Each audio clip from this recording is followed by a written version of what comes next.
तो आज हम एक कॉम्प्लिकेटेड से दिखने वाले सवाल का एक सरल सा बेसिक से जवाब देंगे। What are rendering pipelines in Unity. अगर इस सवाल को हम ध्यान से देखें तो ये तीन अहम सवालों में बढ़ता है। व्हाट इज रेंडरिंग, आखिरकार रेंडरिंग क्या होती है। व्हाट आर पाइपलाइंस, पाइपलाइंस क्या होती है, और सबसे अहम सवाल, इनका रिलेशन क्या है यूनिटी से। एक एक करके इस वीडियो में हम आराम से और अच्छे से जवाब देंगे। पर उससे पहले, हेलो गाइस एंड वेलकम। मैं हूं संजय शर्मा, एक स्टूडेंट और एक गेम डेवलपर। मैं गेम और गेम डेवलपमेंट से रिलेटेड वीडियोस लाता रहता हूं। अगर आप इससे रिलेटेड हैं और आपको ये कंटेंट अच्छा लगता है तो मेरे चैनल को सब्सक्राइब जरूर कर लीजिए। इसी के साथ ही चलते हैं अपने वीडियो पे। तो चलिए सीधे अपने सबसे पहले सवाल पे चलते हैं। व्हाट इज रेंडरिंग, आखिरकार रेंडरिंग क्या है। तो रेंडरिंग एक तरीका है जिससे हम 2D इमेज जनरेट करते हैं 3D मॉडल से। अगर आप सोच रहे हैं कि 2D इमेज, तो यहीं पे आप रेंडरिंग के जाल में फंस गए हैं, क्योंकि रेंडरिंग करी उसलिए जाती है कि आपको 3D इफेक्ट हो 2D इमेज के साथ भी। हम जो भी गेम्स खेलते हैं वो सब 3D मॉडल्स, वो सब उन सब में 3D मॉडल्स होते हैं और एक पूरा 3D वर्चुअल वर्ल्ड होता है। पर वो जो कुछ भी 3D है, आखिरकार वो फाइनली डिस्प्ले एक 2D स्क्रीन पे ही होता है। और स्क्रीन में जो कुछ भी चलता है वो चलता है फ्रेम्स पर सेकंड्स में। फ्रेम्स मतलब इमेजेस। इसी के साथ ही हम अपनी पहली लाइन पे वापस जाते हैं कि रेंडरिंग एक तरीका है जिससे हम 2D इमेज जनरेट करते हैं 3D मॉडल से। और जो हमें 2D इमेज के साथ भी जो 3D इफेक्ट दिखता है, वही रेंडरिंग का कमाल है।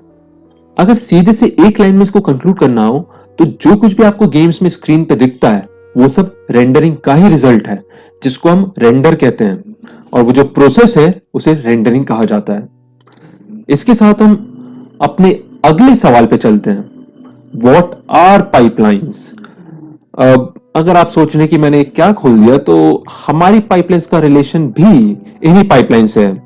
ये पाइपलाइंस ट्रांसपोर्टेशन करती हैं और हमारी पाइपलाइंस प्रोसेस करती हैं।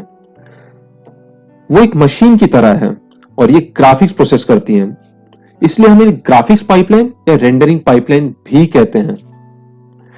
पर अगर ग्राफिक्स ही प्रोसेस करती हैं और एक मशीन की तरह है, तो फिर अलग अलग तरह की रेंडरिंग पाइपलाइंस क्यों। इसको हम मैथ्स के एलिमेंट्री स्कूल के एग्जांपल से समझ सकते हैं। ये एक मैथ्स के फॉर्मूले की तरह है। फॉर एग्जांपल ट्राइंगल का फॉर्मूला, हमारे पास ट्राइंगल के एरिया कैलकुलेट करने के दो फॉर्मूले हैं, दोनों ही एरिया निकालते हैं, पर दोनों ही फॉर्मूले अलग अलग हैं। इसको थोड़ा और अच्छे से हम एक प्रोग्रामर लेवल पे समझ सकते हैं। रेंडरिंग पाइपलाइंस भी sorting एल्गोरिदम्स की तरह ही है। Bubble sort, insertion sort, selection sort, सारी sorting एल्गोरिदम्स फाइनली एरे को सॉर्ट ही करती हैं। पर कोई sorting एल्गोरिदम स्पीड पे फोकस करती है तो कोई sorting एल्गोरिदम मेमोरी पे। Same goes with the rendering pipelines. इसलिए रेंडरिंग पाइपलाइंस में भी कोई रेंडरिंग पाइपलाइन ज्यादा ग्राफिक्स पे फोकस करती है तो कोई रेंडरिंग पाइपलाइन ज्यादा परफॉर्मेंस पे। और रेंडरिंग पाइपलाइंस का पूरा कंसेप्ट इन्हीं दो चीजों पे चलता है, परफॉर्मेंस एंड ग्राफिक्स। इसके साथ ही हम चलते हैं अपने सबसे अहम सवाल पर कि इसका यूनिटी से क्या रिलेशन है। तो रेंडरिंग पाइपलाइंस क्या होती है आपको ये तो समझ में आ गया। अब यूनिटी कितनी रेंडरिंग पाइपलाइंस देता है। जैसे ही आप यूनिटी का नया प्रोजेक्ट खोलते हैं तो आपको रेंडरिंग पाइपलाइंस के ऑप्शंस मिलते हैं। आपको 4 ऑप्शंस मिलते हैं। चौंक गए ना। अगर आप सोच रहे हैं कि ऐसा कभी नहीं मिला, तो आप जो नॉर्मल 3D प्रोजेक्ट करते हैं यूनिटी में, वो बिल्ट इन रेंडरर होता है। अब बिल्ट इन रेंडरर की खासियत है कि उसमें large number of shaders supported हैं, इमेज इफेक्ट्स हैं और pre existing content, third party contents हैं जो कि उसमें बाय डिफॉल्ट सपोर्टेड होते हैं, क्योंकि बहुत लंबे समय से यूनिटी का बिल्ट इन रेंडर ही चलता आ रहा है और यूनिटी का सबसे पहली रेंडरिंग पाइपलाइन वही थी। पर इसके ट्रेड ऑफ ये है कि इसमें आपको उतना डिग्री ऑफ कंट्रोल नहीं मिलता है और यूनिटी का लेटेस्ट फीचर है यूनिटी शेडर ग्राफ्स, वो उसमें सपोर्टेड है ही नहीं। इसके बाद आते हैं लाइट वेट रेंडरिंग पाइपलाइन पे, जिसको रीनेम करके यूनिवर्सल रेंडरिंग पाइपलाइन कर दिया गया है। ये मेजरली फोकस्ड है परफॉर्मेंस पे और लो एंड हार्डवेयर पे। इसका परफॉर्मेंस मेजर फोकस है, इसलिए ये उन एप्लीकेशंस के लिए है जो कि लो एंड हार्डवेयर के लिए बनी है और बहुत ही ज्यादा परफॉर्मेंस या memory hungry applications like XR. इसका ट्रेड ऑफ ये है कि इस पे स्विच करना डिफिकल्ट हो सकता है क्योंकि इसका लर्निंग कर्व बहुत है। और थर्ड पार्टी सॉफ्टवेयर्स और थर्ड पार्टी टूल्स फिलहाल इसमें बहुत ज्यादा सपोर्टेड है नहीं, क्योंकि ये अभी नई नई आई है। फिर आती है HDRP, high definition rendering pipeline. ये टारगेटली बनी है हाई एंड पीसीज और कंसोल्स के लिए, और इसकी प्रायोरिटी हाई स्टनिंग विजुअल्स है। HDRP वैसे तो काफी अच्छी है, बस इसका एक ही ट्रेड ऑफ है कि ये लो पावरफुल प्लेटफॉर्म्स पे नहीं काम करती, और इसका भी लर्निंग कर्व काफी है। फिर आती है हमारी चौथी rendering pipeline, custom render pipeline. ये हमको बहुत ही ज्यादा हाई डिग्री ऑफ कंट्रोल देती है, क्योंकि एक्चुअल में इसमें आपको खुद की रेंडरिंग पाइपलाइन लिखनी होती है। आप अपने प्रोजेक्ट के हिसाब से खुद की रेंडरिंग पाइपलाइन स्क्रैच से लिख सकते हैं।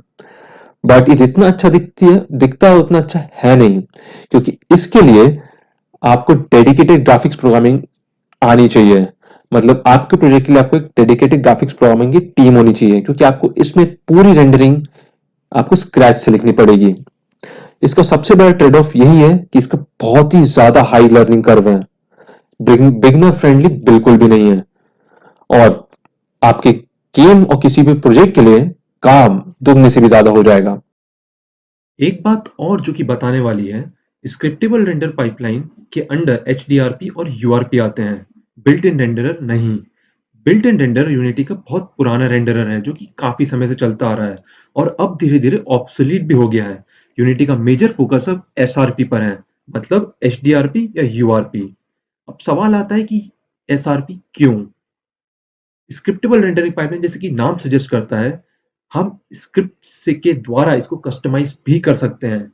यूनिटी ने काफी कस्टमाइजेशन ऑप्शंस बाय डिफॉल्ट दिए हुए हैं, ज्यादा कंट्रोल मिलता है, और यूनिटी के लेटेस्ट फीचर्स जैसे कि शेडर ग्राफ और फ्यूचर में जितने भी आने वाले फीचर्स हैं डायरेक्टली सपोर्टेड रहेंगे। यूनिटी का पूरा फोकस अब SRP पे ही है, यानी कि HDRP और URP पर। अब सवाल आता है कि कौन सी रेंडरिंग पाइपलाइन चूज करें। तो एक रेंडरिंग पाइपलाइन चूज करने के पीछे कई सारे कारण हो सकते हैं, जैसे कि रेंडरिंग ऑब्जेक्ट्स, किस तरह से हम चाहते हैं ऑब्जेक्ट्स रेंडर हो, कलिंग, पोस्ट प्रोसेसिंग, और इन तीनों में भी बहुत सारी सब कैटेगरीज हैं। जैसे कि रेंडरिंग करनी है तो multi pass rendering, single pass rendering या डिफर्ड रेंडरिंग। खैर, इतना सब कुछ अगर आपको लग रहा है कि क्या है ये सब चीजें, तो इतनी डिटेल्स में जाने की एक्चुअल में जरूरत है ही नहीं। यूनिटी ने भी वन लाइन आंसर दिया है इसके लिए। अगर आप कोई प्रोजेक्ट बना रहे हैं तो फिलहाल अगर वो प्रोजेक्ट मोबाइल के लिए है तो आप लाइट यूआरपी के साथ जा सकते हैं। अगर वो पीसी और हाई एंड डिवाइसेस के लिए है तो आप एचडीआरपी के साथ जा सकते हैं। ये एक वन साइज अप्रोच टाइप है। फिलहाल इस वीडियो के लिए इतना ही। आशा करता हूँ आपको वीडियो पसंद आई होगी, नया कुछ सीखने को मिला होगा और डाउट्स क्लियर हुए होंगे रेंडरिंग के बारे में। अगर इनमें से कुछ भी हुआ है तो वीडियो को लाइक जरूर करिएगा। इस बार मैंने कुछ अलग तरह की वीडियो लाने की कोशिश की, क्योंकि ये बहुत कॉमन सा सवाल था जिसका जवाब कहीं नहीं था। कोई और यूनिटरी के ऐसे टॉपिक पर आप वीडियो चाहते हैं तो कमेंट करके जरूर बताइएगा। कोई सवाल या सुझाव हो तो भी कमेंट करिएगा। चैनल को सब्सक्राइब जरूर कर लीजिए। And finally, thanks to all my subscribers. मिलता हूं मैं आपसे अगले वीडियो में।